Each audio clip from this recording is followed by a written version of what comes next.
Hi hello ನಮಸ್ತೆ ಎಲ್ರಿಗೂ welcome back to my channel. Crispy and ಟೇಸ್ಟಿಯಾಗಿರುವಂಥ ಬೀಟ್ರೂಟ್ ಮತ್ತು ಕ್ಯಾಬೇಜ್ ಮಂಚೂರಿಯನ್ನ ಯಾವ ರೀತಿ ಮಾಡೋದು ಅಂತ ನಾನು ಇವತ್ತು ಶೇರ್ ಮಾಡತ್ತೀನಿ.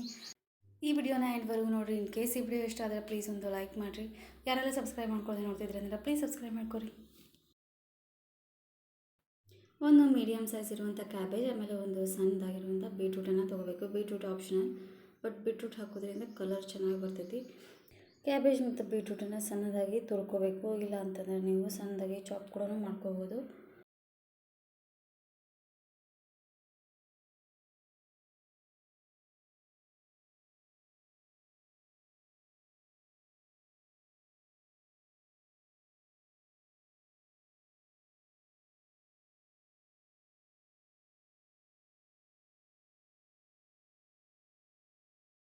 ಈ ತುರಿದು ಇಟ್ಕೊಂಡಿರುವಂಥ ಕ್ಯಾಬೇಜ್ ಮತ್ತು ಬೀಟ್ರೂಟ್ಗೆ 1 ಸ್ಪೂನಷ್ಟು ಕಡಲೆ ಹಿಟ್ಟು, ಅದಾದಮೇಲೆ ಒಂದು 2 ಸ್ಪೂನಷ್ಟು ಮೈದಾ ಹಿಟ್ಟು, ಅದಾದಮೇಲೆ ಒಂದು 3 ಟೇಬಲ್ ಸ್ಪೂನಷ್ಟು ಇದಕ್ಕೆ ಕಾರ್ನ್ಫ್ಲವರ್ನ ಹಾಕೋಬೇಕು.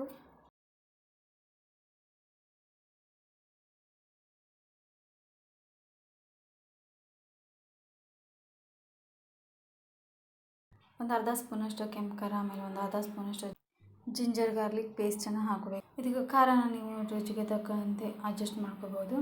ಇದಕ್ಕೆ ಸ್ವಲ್ಪ ಉಪ್ಪನ್ನ ಹಾಕಿ ಇದನ್ನು ಒಂದ್ಸತಿ ಚೆನ್ನಾಗಿ ಡ್ರೈ ಮಿಕ್ಸ್ನ ಮಾಡ್ಕೋಬೇಕು. ಇದಕ್ಕೆ ಯಾವುದೇ ರೀತಿ ನೀರನ್ನು ಬಳಸೋದಕ್ಕೆ ಹೋಗಬಾರ್ದು. ಕ್ಯಾಬೇಜ್ ಮತ್ತು ಬೀಟ್ರೂಟ್ ಒಳಗೆ ಆಲ್ರೆಡಿ ನೀರಿನ ಅಂಶ ಜಾಸ್ತಿ ಇರ್ತೈತಿ.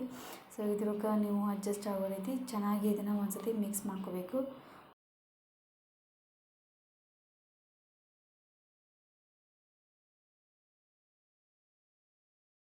ಹಿಟ್ಟನ್ನ ಕಲಿಸುವಾಗ ಈ ರೀತಿ ಬೇಕು ಅಂತಂದರೆ ಇದಕ್ಕೆ 1 ಸ್ಪೂನಷ್ಟು ಕಾರ್ನ್ಫ್ಲವರ್ನ ಹಾಕಿ ಇದನ್ನು ಚೆನ್ನಾಗಿ ಮಿಕ್ಸ್ ಮಾಡ್ಕೋಬೇಕು. ನೀವು ಕನ್ಸಿಸ್ಟೆನ್ಸಿನ ನೋಡಿ ಹಿಟ್ಟನ್ನ ಅಡ್ಜಸ್ಟ್ ಮಾಡ್ಕೋಬೋದು. ಹಿಟ್ಟು ತೀರಾ ಗಟ್ಟಿಯಾಗೂ ಇರಬಾರ್ದು, ತೀರಾ ತೆಳುವಾಗೂ ಇರಬಾರ್ದು, ಮೀಡಿಯಮ್ ಆಗಿಯೇ ಇರಬೇಕು. ಇದಕ್ಕೆ ಒಂದು ಲೆಮನ್ ಸೈಜಷ್ಟು ಹುಣಸೆ ಹಣ್ಣನ್ನು ನೆನೆಸಿ ಇಟ್ಕೋಬೇಕು. ಒಂದು ಅರ್ಧ ಸ್ಪೂನಷ್ಟು ಕಾರ್ನ್ಫ್ಲವರ್ಗೆ ಒಂದು ಸ್ವಲ್ಪ ನೀರನ್ನ ಹಾಕಿ ಇದನ್ನು ಒಂದು ಚೆನ್ನಾಗಿ ಸ್ಲರಿನ ರೆಡಿ ಮಾಡಿ ಇಟ್ಕೋಬೇಕು.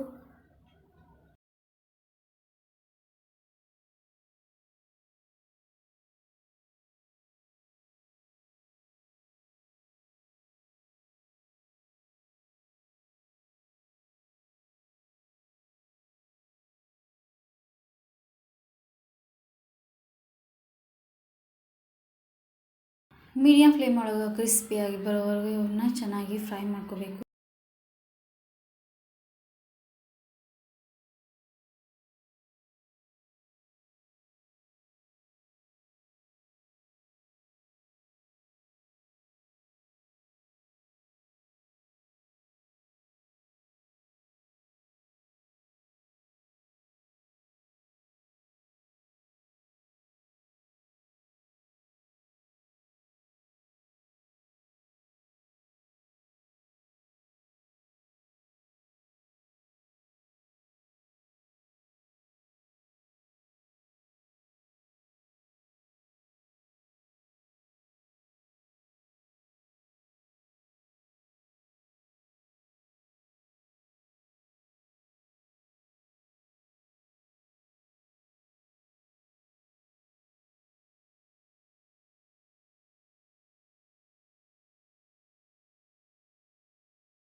ಈಗ ಚೆನ್ನಾಗಿ ಫ್ರೈ ಮಾಡ್ಕೊಂಡಿರುವಂಥ ಮಂಚೂರಿಯನ್ನ ಸೈಡ್ಗಿಟ್ಟು ಇವಾಗ ನಾವು ತೊಗೊಂಡಿರುವಂಥ ಹುಣಸೆ ಹಣ್ಣನ್ನು ಚೆನ್ನಾಗಿ ಅದರ ಪಲ್ಪನ್ನು ಮಾತ್ರ ತೆಗೆದಿಟ್ಕೋಬೇಕು.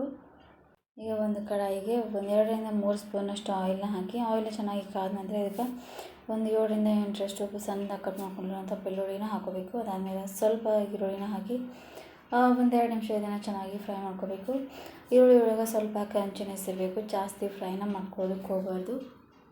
ಇದಕ್ಕೆ 1 ಟೇಬಲ್ ಸ್ಪೂನಷ್ಟು ಶುಂಠಿ ಬೆಳ್ಳುಳ್ಳಿ ಪೇಸ್ಟನ್ನು ಹಾಕಿ ಇದನ್ನು ಒಂದ್ಸತಿ ಚೆನ್ನಾಗಿ ಮಿಕ್ಸ್ ಮಾಡ್ಕೋಬೇಕು. ಇದಕ್ಕೆ ಒಂದು ಅರ್ಧ ಸ್ಪೂನಷ್ಟು ಕೆಂಪು ಖಾರನ ಹಾಕೋಬೇಕು. ಇದಕ್ಕೆ ನೀವು ಟೇಸ್ಟ್ಗೆ ತಕ್ಕಂತೆ ಖಾರನ ಅಡ್ಜಸ್ಟ್ ಮಾಡ್ಕೋಬೇಕು. ಈಗ ಸ್ವಲ್ಪ ಕೊತ್ತಂಬರಿ ಆಮೇಲೆ ಸ್ವಲ್ಪ ಉಪ್ಪನ್ನ ಹಾಕಿ ಟೇಸ್ಟಿಗೆ ಎಷ್ಟು ಬೇಕೋ ಅಷ್ಟು ಉಪ್ಪನ್ನ ಹಾಕಿ ಇವಾಗ ನೆನೆಸಿಟ್ಕೊಂಡಿರುವಂಥ ಹುಣಸೆ ಹಣ್ಣಿನ ರಸನ ಹಾಕೋಬೇಕು. ಈಗ ಮಿಕ್ಸ್ ಮಾಡಿ ಇಟ್ಕೊಂಡಿರುವಂಥ ಕಾರ್ನ್ಫ್ಲವರ್ನು ಕೂಡ ಹಾಕಿ ಇದನ್ನು ಚೆನ್ನಾಗಿ ಮಿಕ್ಸ್ ಮಾಡ್ಕೋಬೇಕು. ಇದಕ್ಕೆ ಬೇಕು ಅಂತಂದ್ರೆ ನೀವು ರೆಡ್ ಚಿಲ್ಲಿ ಪೇಸ್ಟನ್ನು ಕೂಡ ಯೂಸ್ ಮಾಡ್ಬೋದು. ಇದಕ್ಕೆ ಒಂದು ಅರ್ಧ ಸ್ಪೂನಷ್ಟು ಬೆಲ್ಲ ಹಾಕಿ ಇದನ್ನು ಚೆನ್ನಾಗಿ ಕುದಿಯೋದಕ್ಕೆ ಬಿಡಬೇಕು. ಈ ರೀತಿ ಇದು ಸ್ವಲ್ಪ ಥಿಕ್ಕಾಗಿ ಬಾದ್ಮೇಲೆ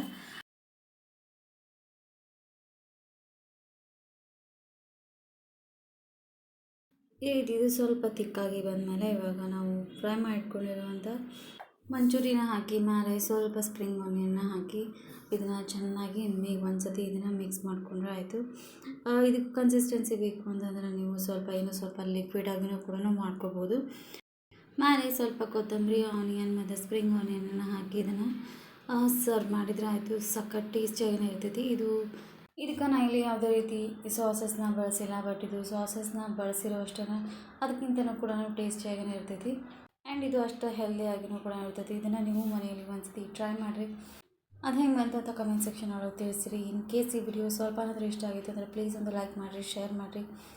ಯಾರೆಲ್ಲ ನನ್ನ ಚಾನಲನ್ನು ಸಬ್ಸ್ಕ್ರೈಬ್ ಮಾಡ್ಕೊಳ್ಳೋದು ನೋಡ್ತಿದ್ರಿ ಅಂದರೆ ಪ್ಲೀಸ್ ಸಬ್ಸ್ಕ್ರೈಬ್ ಮಾಡ್ಕೊಳ್ಳಿ. Thanks for watching and keep watching.